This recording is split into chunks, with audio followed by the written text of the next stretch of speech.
हमारा उच्च स्वतः हमारे इस आत्मा को बताता है कि हमारी जिंदगी कैसे चलानी है, क्या करना है, क्या नहीं करना है।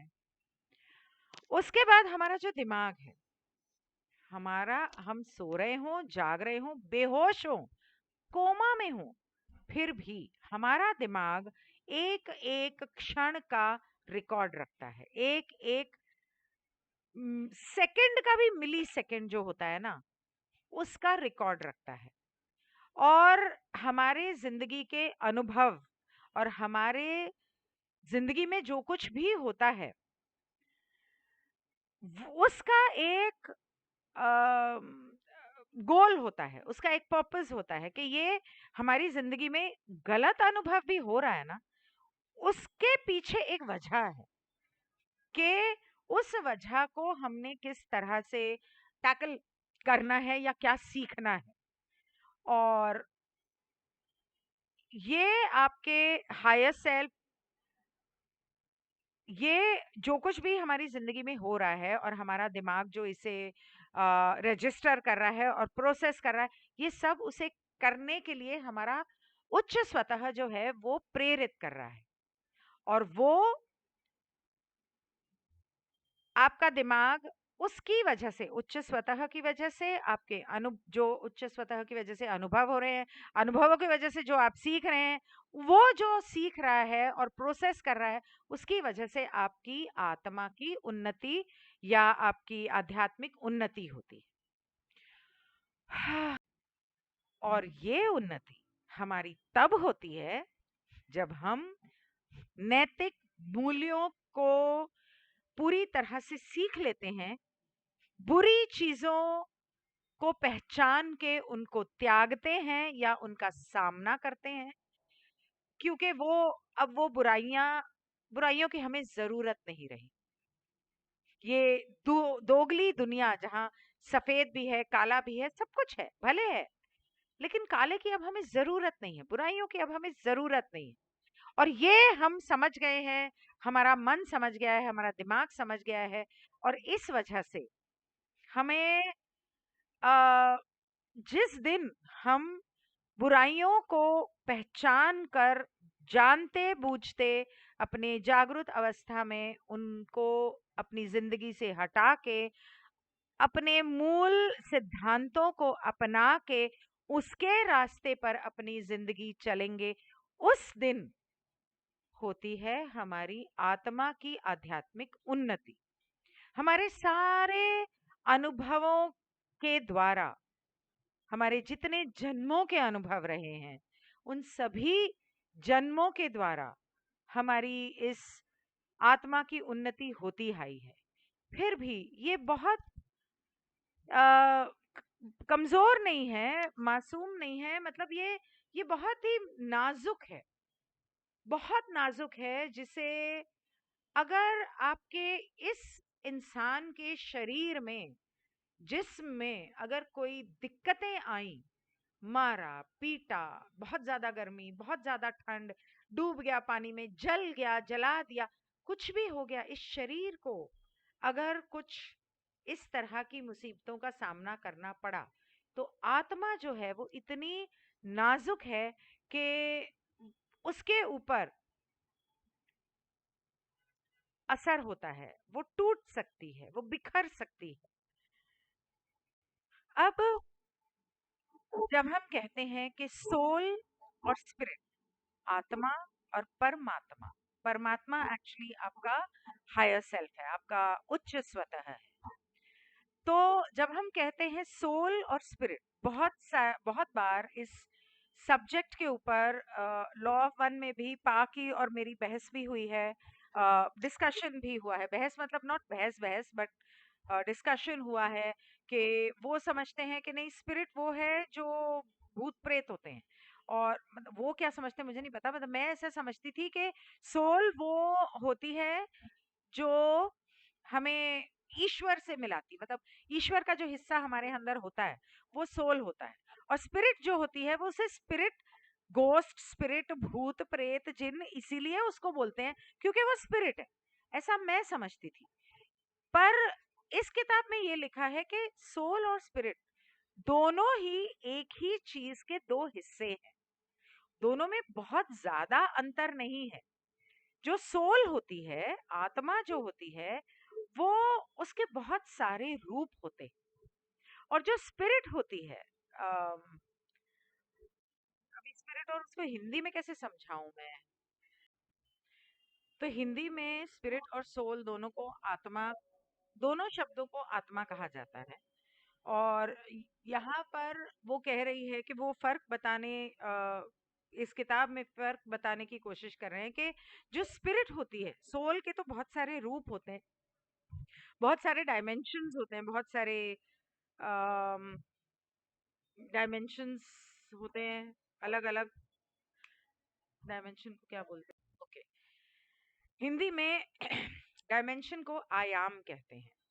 तो सोल जो होता है उसके बहुत सारे आयाम होते हैं। अब मुझे आयाम का पता मतलब नहीं पता, आप अपने आप पता कर लेना। आयाम होते हैं। और जो स्पिरिट होती है वो आपकी शरीर की एटीपी एनर्जी होती है, मतलब एडेनोसाइन ट्राइफॉस्फेट। ये आपके सेल्स के अंदर, आपके जो शरीर के कण कण में जो सेल्स होते हैं ना, सेल्यूलर लेवल में जो ऊर्जा को स्टोर करके रखती है आपकी जिंदगी, ताकि आप सही तरीके से जी सकें, ताकतवर रहें। तो वो जो एडिनो, क्या था, एडिनोसाइन ट्राइफॉस्फेट जो होती है वो होती है आपकी स्पिरिट। अब ये एटीपी जो है ये ऐसे आपको याद होगा, अगर आपने डॉक्टर सूजन का वो सर्केडियन थेरेपी वाला वीडियो देखा होगा तो आपको याद होगा, तो उन्होंने माइटोकॉन्ड्रिया के बारे में बताया था। और ये जो एटीपी है ये माइटोकॉन्ड्रिया की वजह से बनता है। ये ऐसे लंबे लंबे रॉड शेप सेल के अंदर होते हैं, जो पावर जनरेटर्स जिनको बोला जाता है। माइटोकॉन्ड्रिया जो पावर जनरेटर्स हैं वो इस एटीपी को बनाते हैं, तभी आप जिंदा रह सकते हो। और ये जो माइटोकॉन्ड्रिया है, इसको हिंदी में भी माइटोकॉन्ड्रिया ही बोलते हैं, ये ऑक्सीजन को ताकत वाली चीजों में, विटामिन्स में, मिनरल्स में या ऊर्जा में बदलते हैं। और एटीपी की उस पवित्र पूर्ण, पूरी तरह से पूर्ण ऊर्जा में बदलते हैं, माइटोकॉन्ड्रिया उसे बदलता है। और जिसकी वजह से हमारे सेल्स के अंदर काम करने की शक्ति आती। तो इसके अंदर वो जो चुंबकीय या बिजली की जो ऊर्जा होती है, वो जो है एटीपी ऊर्जा की जो वो ये जो होती है, उसके अंदर होती है स्पिरिट, ताकत, ऊर्जा। थोड़ा कंफ्यूजिंग है ना, मैं इंग्लिश में पढ़ के सुनाती हूँ। While the soul is multidimensional in nature, the spirit is the ATP energy of the body. ATP or adenosine triphosphate is created by rod-shaped cell organelles that act as power generators called mitochondria. और ये mitochondria oxygen को बदलकर, oxygen और आपके vitamins और सभी चीजों को बदलकर प्योर ऊर्जा में बदलता है एटीपी की, जिससे ये आपके सेल्स काम करते हैं। और ये इसके अंदर आपकी स्पिरिट होती है। अब ये तो हुई स्पिरिट की बात, ये तो आपके शरीर के अंदर है। अब आते हैं सोल पर। सोल के उसने कहा कि बहुत सारे आयाम हैं। तो उसका पहला आयाम क्या है? उसका पहला आयाम ये है कि हर लेवल के ऊपर, इस तीसरी घनत्वता में हर लेवल पे, यहाँ तक कि धरती की ऊर्जा और इस शरीर की ऊर्जा जो है वो सारी कुछ आ, उसका मिला जुला स्वरूप, धरती की ऊर्जा और आपके शरीर की ऊर्जा को सारा मिला जुला स्वरूप जो है हर लेवल के ऊपर, इस तीसरी घनत्वता की हर लेवल के ऊपर, ये है इसका पहला आयाम। इसका दूसरा आयाम है आपकी आत्मा के सभी घनत्वताओं में जितने अनुभव रहे हैं उसका मिला जुला स्वरूप। और तीसरी घनत्वता में आ, सिर्फ तीसरी घनत्वता में नहीं, बल्कि सारे 7 8 9 जितने घनत्वताएं हैं, बहुत सारी हैं, सिर्फ 7 नहीं है, 9 नहीं है, और बहुत सारी हैं। ये सारी घनत्वताओं में 100 से ज्यादा घनत्वताएं हैं। हमें सिर्फ अब तक 3 समझ में आई हैं, तीसरी घनत्वता तक। तो इन सारी घनत्वताओं में आपके जितने अनुभव हैं, उन सभी अनुभवों का मिला जुला स्वरूप है आपकी आत्मा। ये है उसका दूसरा आयाम। तीसरा आयाम उसका ये है कि आपके सारी घनत्वताओं के अंदर आपका जो घमंड, अभिमान, स्वाभिमान, अभिमान नहीं स्वाभिमान, और आपकी जो पहचान है, आपकी सोल जो है वो कितनी पुरानी है, उस पर डिपेंड करता है।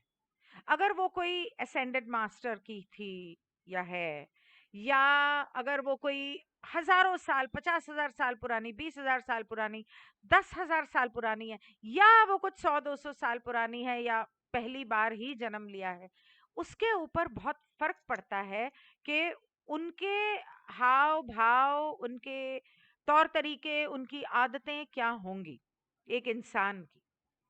क्योंकि हर घनत्वता के, और 100 से ज्यादा जब मैं कह रही हूँ घनत्वताएं हैं, हर घनत्वता के, हर लेवल के सोल के हर अनुभव का मिला जुला स्वरूप है। और अगर कोई नया है, अगर कोई 2 4 जन्म लिए हैं, 100 200 साल पुराना है, उसके उसका जो स्वाभिमान होगा वो अभी थोड़ा कम होगा। और हो सकता है कि या वो कोई पिछले 1 2 जन्म से कोई नाराजगी मन में थामे बैठा हो। लेकिन हम चौथी घनत्वता में, प्रेम की चौथी घनत्वता में सिर्फ तभी पहुंच सकते हैं अगर हम सिर्फ प्रेम से अपना हर कार्य करें और दूसरों की सेवा करें। तो इसलिए उस नए सोल के लिए शायद थोड़ा मुश्किल हो। लेकिन अगर कोई पुरानी सोल है, वो तो इतने सारे डायमेंशंस पार कर चुकी है, हो सकता है उनके लिए ये आसान हो जाए। इसके बाद वो कहती है, ये किताब में लिखा है कि जो एक पुरानी सोल होगी उसके अंदर घमंड नहीं होगा, उसके अंदर ये सब ओछी हरकतें वो सोल नहीं करेगी, ना सोचेगी, ना उसे कोई गुस्सा आएगा, सब्र होगा, शांति होगी। मतलब बहुत ही शांत स्वभाव के ये ओल्ड सोल्स होते हैं, क्योंकि वो हर तरह का अनुभव कर चुके हैं, सीख चुके हैं।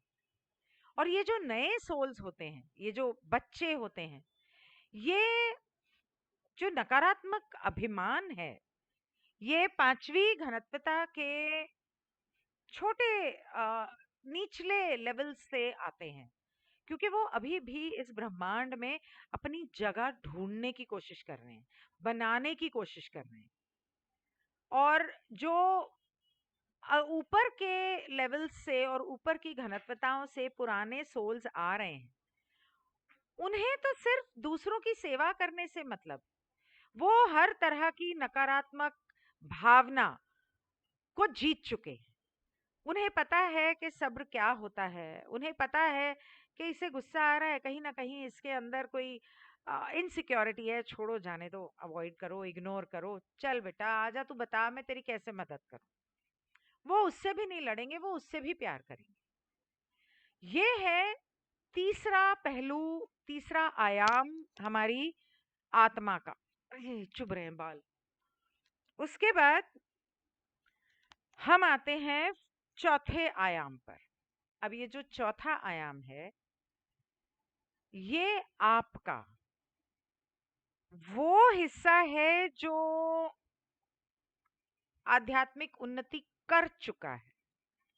कहते हैं ना पैरेलल यूनिवर्स, पैरेलल यूनिवर्स मतलब कि इस ब्रह्मांड में मैं तो यहाँ हूँ, तो मैं तो अभी भी बहुत कुछ सीख रही हूँ। एक कौन सा हिस्सा है मेरा जो सारे आध्यात्मिक उन्नति कर चुका है और फिर मेरे ही अंदर आ गया है? कौन सा जो पूरी तरह से सातवीं घनत्वता भी पार कर गया, आठवीं नौवीं 10वीं सारी पार कर गया? ये कहाँ चले गए हैं आप? तो आपका वो हिस्सा जो ब्रह्मांड के हर घनत्वता के हर लेवल को पार कर गया है, और इसके बाद जब उसने सीख लिया कि उसे इस जिंदगी से, इन सारी जिंदगियों से, इन सारी घनत्वताओं से क्या सीखना है, सीखने के बाद सिर्फ एक ही चीज रह जाती है, मुक्ति, निर्वाण, ईश्वर के साथ एक होना और खुद रचेता बनना। खुद रचेता बनने ही आए हैं हम यहाँ, यही तो करने आए हैं, क्योंकि हम खुद रचेता का हिस्सा हैं। उस हिसाब से हम खुद रचेता हैं। वो कहीं यहाँ नहीं है, वहां नहीं है, यहाँ है, दिल में। तो दिल में मतलब नॉट उस धड़कते हुए दिल में नहीं है, हमारे उस एटीपी के माइटोकॉन्ड्रिया के अंदर जो एटीपी है, उस एटीपी के एक एक कण में वहां है रचेता। उसके बाद और लास्ट पैराग्राफ के, जहां तक हमारे अहंकारी स्वतः या स्वाभिमानी स्वतः का फर्क है, उसमें ये फर्क है, जो अहंकारी है वो, अहंकारी जो है वो खुदगर्ज है, मैं। और जो स्वाभिमानी है उसके अंदर एक क्या बोलते हैं उसको, सेल्फ कॉन्फिडेंस को, आत्मविश्वास, जिसे अपने ऊपर भरोसा है, विश्वास है। दोनों में बहुत फर्क है।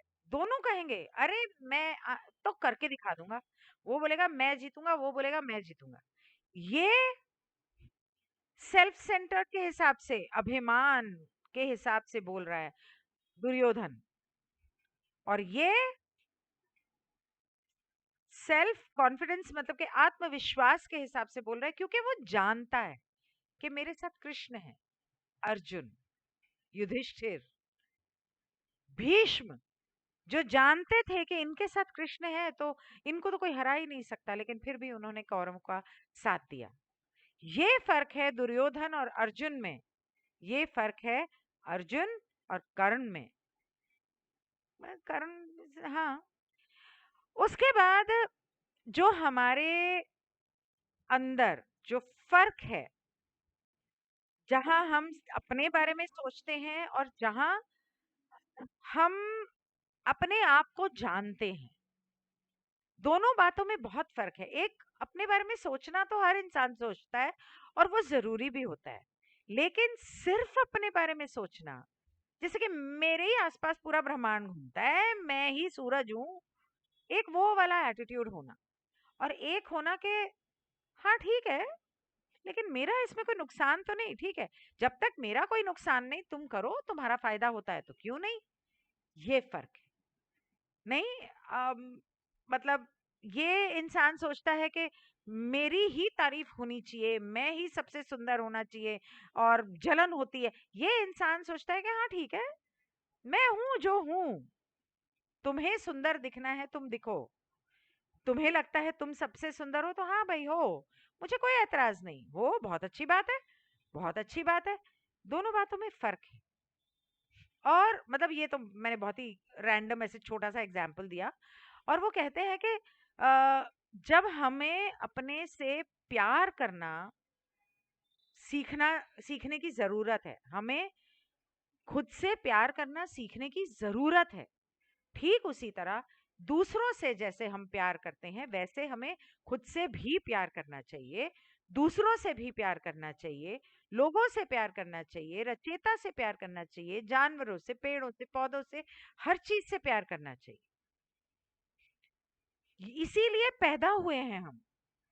लेकिन अगर हम सभी से प्यार करते हैं लेकिन खुद से नहीं करते तो भी हम गलत हैं। और अगर हम खुद से प्यार के नाम पे खुदगर्ज हो रहे हैं फिर तो आप अपनी सेवा के रास्ते पे हो, फिर तो आप दूसरों की सेवा के रास्ते पे नहीं हो।